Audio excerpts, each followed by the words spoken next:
राजा कृष्णदेवराय और तेनालीरामन के बीच की गहरी दोस्ती के चर्चे पूरे विजयनगर में फैले हुए थे।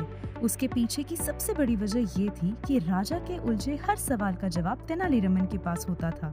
रमन राजा को हर मुश्किल का सुझाव बड़ी चतुराई से देता। उनके बीच की इसी गहरी दोस्ती से कई लोग जलते।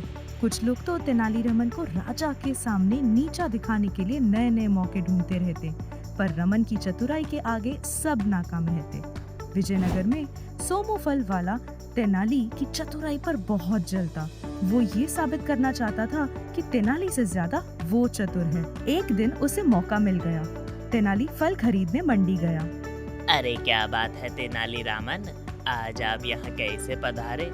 वो दरअसल मुझे कुछ मीठे फल लेने थे। अरे मेरी ये दुकान अपनी ही समझो, जो फल चाहिए ले लो। ये मीठे अमरूद और जामुन, ये पके केले, जो मन चाहे ले लो।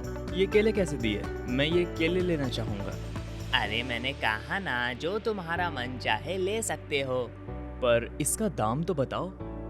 कुछ नहीं, तुम कितने दिन बाद पधारे हो, हमें कभी तुम्हारी मेहमान नवाजी का मौका तो दो।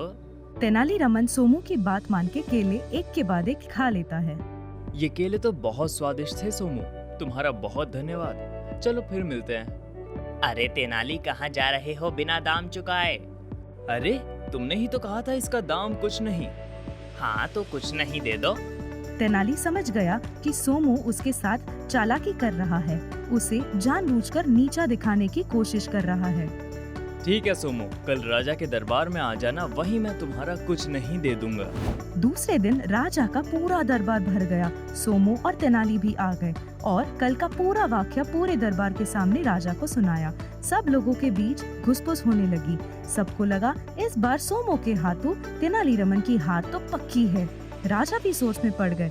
इस बार तेनालीरामन को बुरा फंसाया है। देखते हैं कैसे तेनालीरामन अपने आप को बाहर निकालता है। तेनाली, तुमने कुछ सोचा है कि कैसे तुम सोमू का कुछ नहीं लौटाओगे?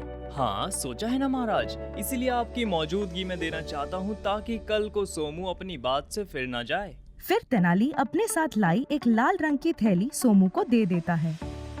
ये लो सोमू, अब मुझे यकीन है कि तुम्हें मुझसे कोई शिकायत नहीं रहेगी। सोमू थैली में झांकता है और उसकी आंखें फटी की फटी रह जाती है। अरे सोमू, अकेले ही देखते रहोगे या सबको दिखाओगे? पूरे दरबार और महाराज को भी दिखाओ। हाँ हाँ भाई, हमें भी दिखाओ। सोमू, अब हमसे ज्यादा प्रतीक्षा नहीं हो सकती। अभी के अभी दरबार में दिखाओ, आखिर तेनाली ने तुम्हें क्या दिया है? महाराज, आपको प्रतीक्षा करनी पड़ी, इसके लिए माफी चाहता हूँ, पर तेनालीरामन ने मेरे साथ बहुत बड़ा मजाक किया है। आप लोगों के सामने ऐसे जता रहा है जैसे इसने मुझे खजाने से भरी थैली दे दी हो, मगर इस थैली में कुछ नहीं है महाराज। तो महाराज, इसमें मैंने क्या गलत किया? कौन सा बड़ा मजाक किया? सोमू ने जो मांगा था वही तो दिया। अब उसमें भी नाराजगी। सोमू ने दाम कुछ नहीं कहा था तो मैंने उसे वही दिया। वाह रमन वाह, तुम्हारी चतुराई का कोई जवाब नहीं। सोमू, अब तुम रमन पर कोई झूठा इल्जाम नहीं लगा सकते। उसने एकदम सटीक उत्तर दिया है। तुम्हें तुम्हारा कुछ नहीं आखिरकार लौटा ही दिया। पूरा दरबार तेनाली की वाहवाही करने लगा और सोमू मुंह झुकाकर वापस लौट चला।